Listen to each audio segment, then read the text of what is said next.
Bienvenidas y bienvenidos a un nuevo episodio de Y así les mató. Como siempre, yo soy su host, Emi. Muchas gracias por escuchar el episodio de hoy. Y si quieren escuchar más contenido, no se les olvide que tengo el Patreon, en donde investigo y cuento 2 episodios extras al mes. Además de 40 episodios que pueden escuchar en el momento en el que se suscriben. Así que no se los pierdan y espero ver a más de ustedes ahí. El caso de hoy ha sido largo. Esta es la tercera parte y si no han escuchado las primeras 2 partes, ahora es el momento para regresar y escucharlas antes del episodio de hoy.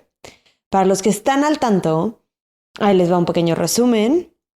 En el episodio pasado hablamos de cómo Jordan decidió escaparse, desde los videos que vio en YouTube que le inspiraron a soñar en una vida diferente, hasta la validación que le dio un extraño cuando le dijo que llamara a la policía. Les di muchos detalles de las circunstancias en las que vivían, la basura, la ropa, la sociedad y la tortura. Acabamos el episodio pasado cuando la policía arrestó a Luis y David por la tortura y el maltrato de sus 13 hijos e hijas. Ahora sí, vamos a empezar.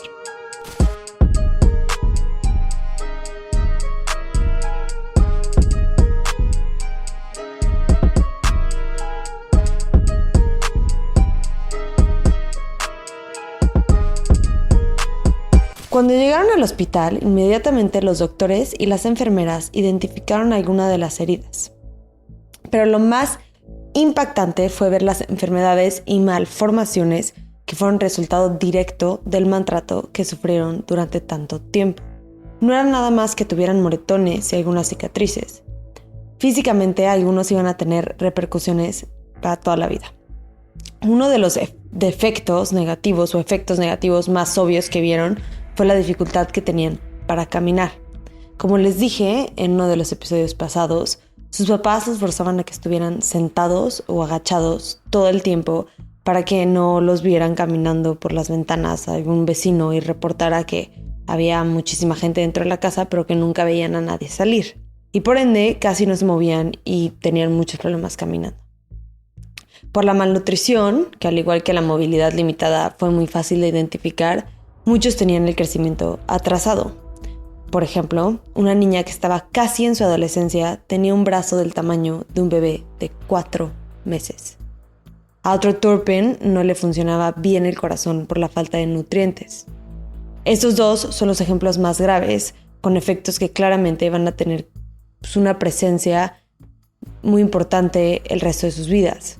Pero no nos tenemos que ir solamente a estos ejemplos para ver que todos estaban sufriendo por la falta de cuidado, de comida y de agua.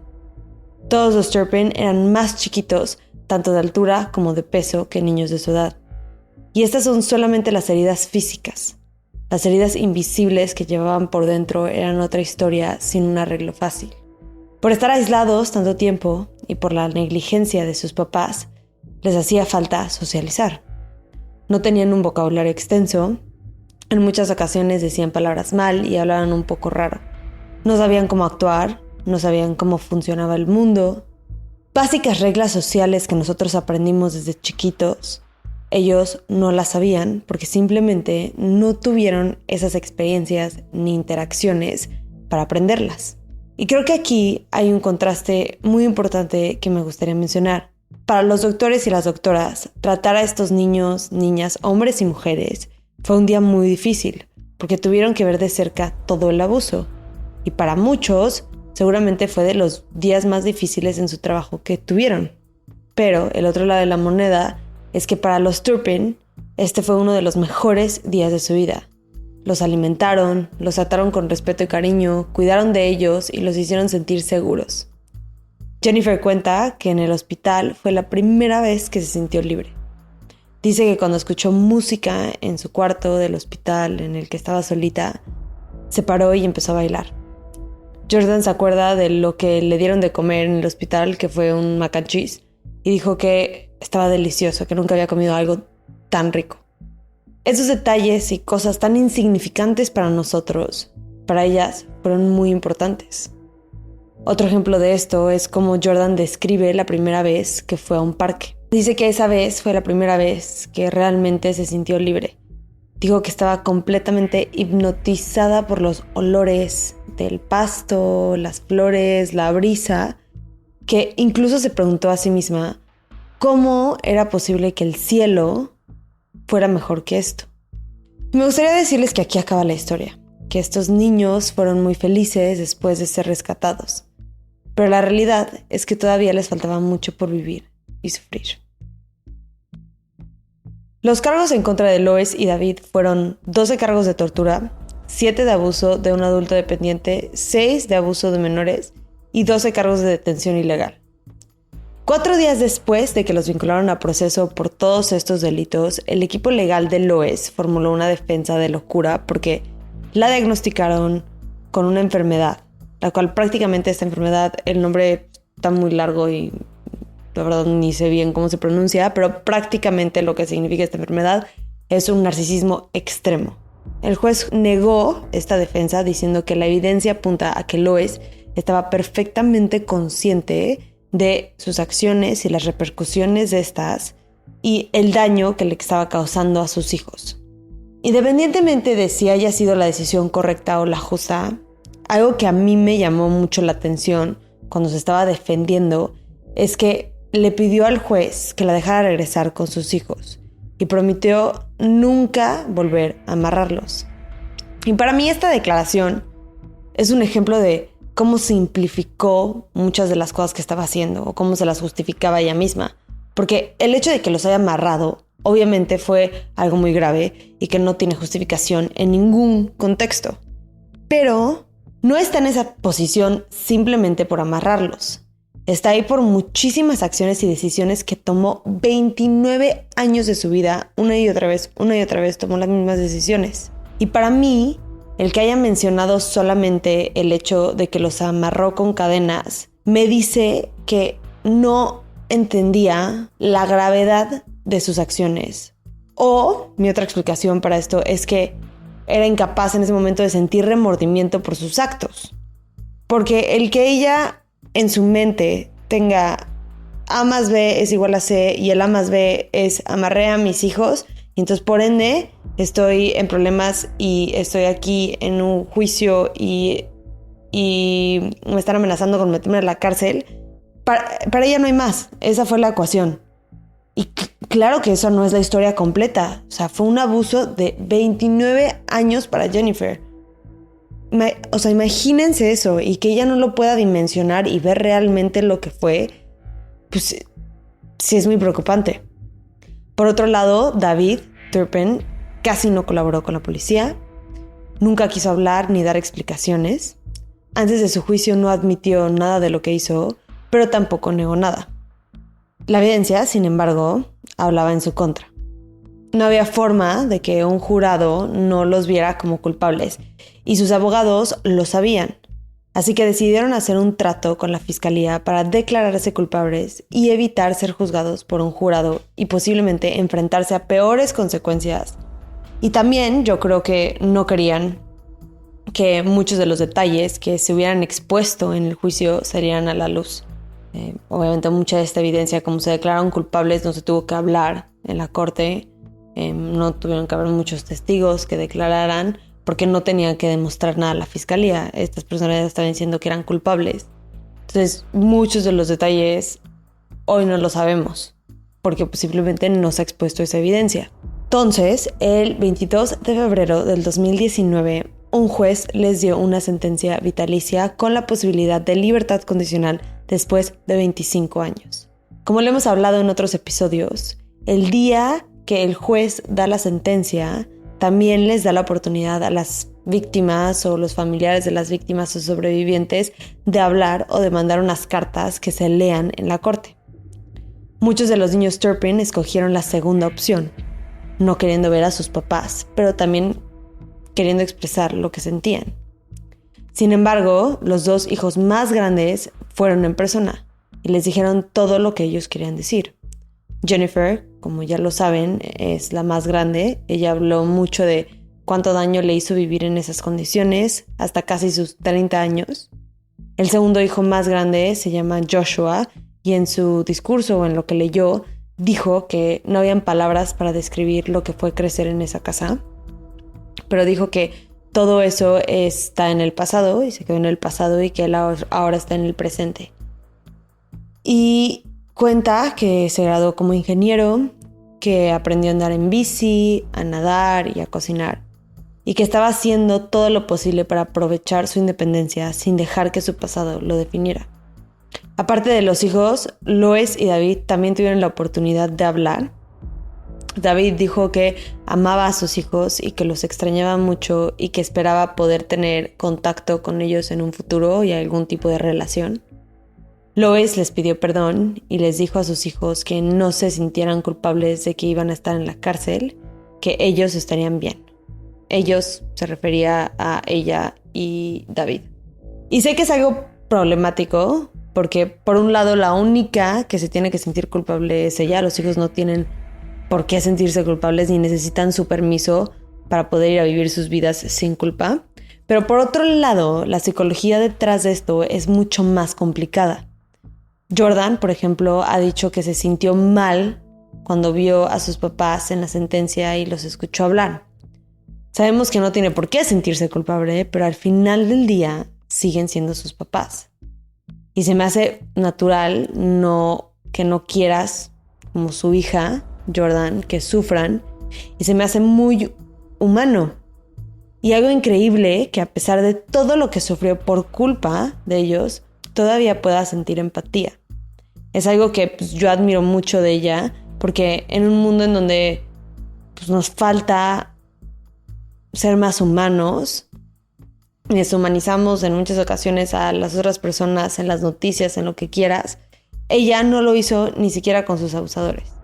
Y creo que hay mucho que aprenderle a ella y a todos los Turpin. Obviamente todos los Turpin menos a Luis y David. Creo que todos podemos estar de acuerdo que estos niños ya sufrieron todo lo que tenían que sufrir para esta y todas sus vidas que siguen. Que ya habían llegado al punto en donde todo iba para arriba. Tenían agencias del gobierno ayudándolos, habían sistemas ya implementados para que encontraran familias que los cuidaran, para que pudieran ir a la escuela, para que tuvieran acceso a servicios médicos. Y aparte de todo esto, muchísima gente de todo el mundo donó dinero para ayudarles a estos niños y niñas, adultos y adultas, a reconstruir o construir sus vidas, mejor dicho. Pero como eran 3 en la familia, la corte decidió crear un fondo en el que la corte tenía el poder para administrar el fondo, que tenía $600,000, todo de donaciones. O sea que no tenían acceso directo a este dinero. Tenían que pedir permiso, llenar unas formas, detallar exactamente qué cantidad querían y para qué razón querían sacar esa cantidad. Y esa petición o se aprobaba o se negaba y dependiendo del resultado o les daban el dinero o no. Pero ese sistema es muy problemático por muchas razones. Pero vamos a empezar con el hecho de que ese dinero es dinero donado por personas privadas para el uso de los Turpin. Ese no es dinero que sacaron de impuestos y no hay razón por la cual la corte, un sistema público, pueda tener control completo sobre este fondo.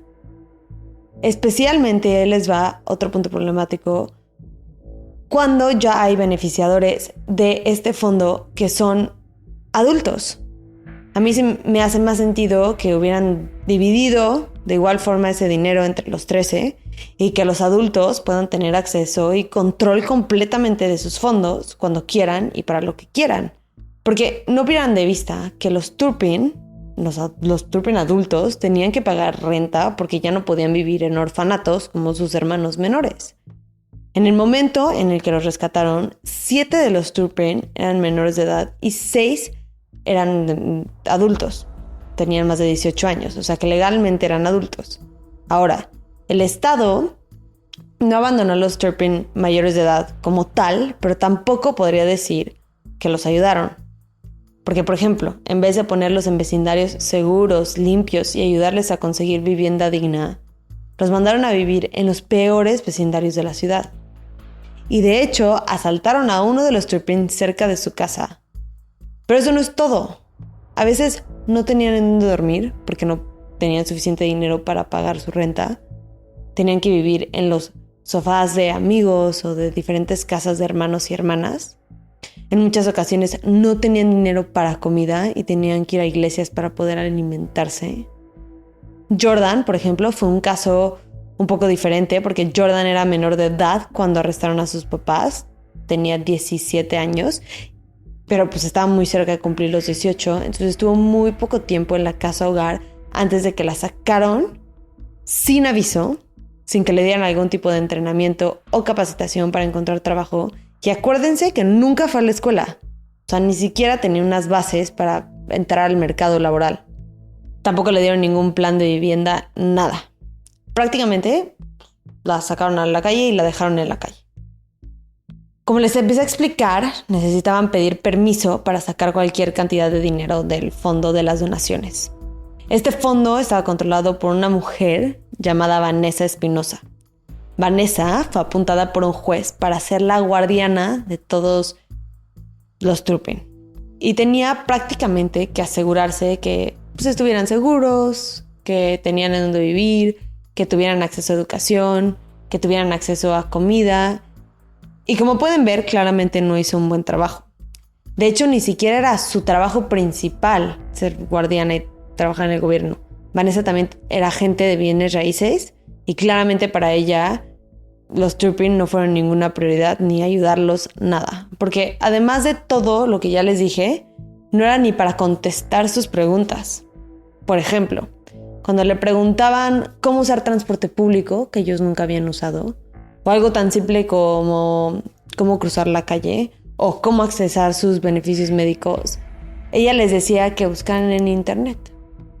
Y me molesta tanto esto porque aparte de la injusticia de que tengan que pasar por todo esto los Turpin, qué poca empatía tenía esta mujer.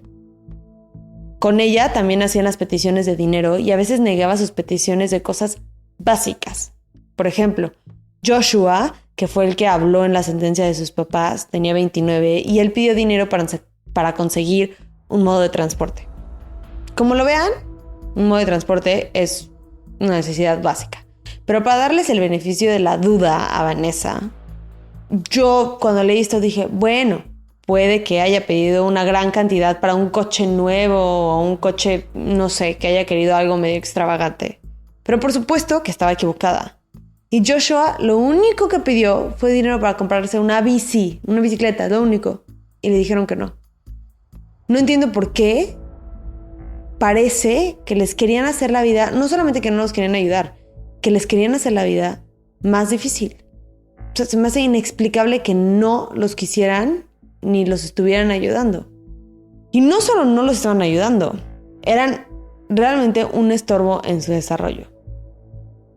Todo esto es suficiente para que les hierva la sangre. Yo sé que a mí me hizo sentir mucha impotencia, mucha injusticia, mucho enojo, pero ni siquiera hemos llegado al final. Y el final es una falla de un sistema diseñado para proteger a niños y niñas.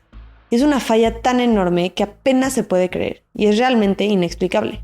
Como les dije, cuando arrestaron a David y a Louis, de los hijos e hijas Turpin, 7 eran menores de edad y 6 eran los mayores de edad.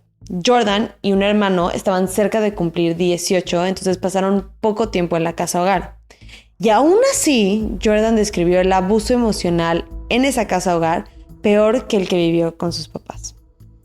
Los otros 5 niños y niñas se quedaron en esa casa hogar con otros 4 niños, o sea que eran 9 niños en la casa de 5 cuartos que quedaba a 10 millas de la casa en donde sus papás los tenían encerrados. Los cuidadores, los que estaban a cargo, eran Marcelino, Rosa y Lenny Holguín. Marcelino tenía 64, Rosa tenía 59 y su hija Lenny tenía 38 años. Los 5 Turpin estuvieron ahí del 2018 al 2021, cuando la policía empezó a investigar a Marcelino, a Rosa y a Lenny por abuso. A Marcelino lo arrestaron y lo vincularon a proceso por cometer un acto lascivo en una niña menor de 14 años, otro cargo por cometer un acto lascivo en una niña de 14 a 15 años, un cargo de detención ilegal y un cargo de abuso a menores. A Rosa y a Lenny las acusaron de intencionalmente dañar a un menor, crueldad infantil, detención ilegal y por disuadir a un testigo. Exactamente las acciones por las cuales acusan a Marcelino fueron que tocaba a 2 de las niñas Turpin inapropiadamente. Les tocaba las pompas, el pecho, las piernas, las besaba en la boca forzosamente y les hacía comentarios sexuales. Recolectaron evidencia de que esto pasó por lo menos 50 veces. También durante la investigación encontraron evidencia de abuso psicológico. En específico, los hacían sentarse en un círculo y recontar sus traumas enfrente de todos. Les decían cosas como, entiendo por qué te amarraron tus papás, y los forzaban a pelearse entre ellos. Los niños Turpin llegaron a vivir ahí 4 meses después de ser liberados solo para llegar a otro infierno. Inicialmente la familia Holguín se declaró inocente, pagaron la fianza y salieron en libertad condicional. Pero la semana pasada se declararon culpable y según la fiscalía, Marcelino Holguín probablemente va a ser sentenciado a 7 años en un penal y se va a tener que registrar como delincuente sexual el resto de su vida. A Rosa y Lenny probablemente las van a sentenciar a 4 años en libertad condicional. Y está bien que tengamos estas sentencias para todos los culpables. Está bien que los estén castigando. Podemos discutir si creemos que es suficiente el castigo o no. Pero no podemos perder de vista que nadie cuidó a estos niños y niñas. Que los efectos negativos de todo este abuso y tortura los van a seguir el resto de sus vidas. Y que si hubieran puesto un poco más de atención las agencias gubernamentales que estaban ahí para protegerlos, mucho de esto se pudo haber evitado. Creo que de la manera o del ángulo que veas este caso es una tragedia. En el 2022, 2 de los hermanos Turpin demandaron en conjunto a ChildNet, que fue la organización que se encargó de ponerlos en la casa hogar con los Holguín. Claramente nunca checaron su bienestar y no estuvieron lo suficientemente atentos ni para prevenir ni para parar el abuso que estaban sufriendo en esa casa. No sé exactamente en qué haya quedado esa demanda. La verdad, hay muy poca información alrededor. Pero con lo que quiero que se queden de este caso principalmente son 2 cosas. La primera es que hay que ser mucho más empáticos. Nunca sabemos realmente qué está pasando en la vida de los demás. Nadie sabe lo que estaba viviendo Jennifer cuando iba a la escuela y era la niña rara, pobre, que olía feo. Y no vamos a dejar que nuestras creencias sociales y prejuicios nos quiten la capacidad para ser empáticos con las demás personas. Y la segunda cosa con la que quiero que se queden es que Jennifer lo dijo en una entrevista. Y es que no quiere que el apellido Turpin sea algo negativo. Quiere que todos escuchen el apellido y piensen en fortaleza. Y creo que es importante no verlas y verlos como víctimas, sino como sobrevivientes. Y saber que lo que les pasó no es lo único que los y las define. Muchas gracias por escuchar otro episodio de Y Así Les Notó. No se les olviden seguirme en redes sociales, chequen el Patreon y nos vemos la próxima semana con otro episodio. No se les olvide dejar reseñas, ya sea estrellitas si me están escuchando en Spotify o en donde sea que me estén escuchando. Si me pueden seguir y me quieren seguir, síganme. Y si me están escuchando en YouTube, también darle un like, suscribirse. Y sí, nos vemos la próxima semana. Bye.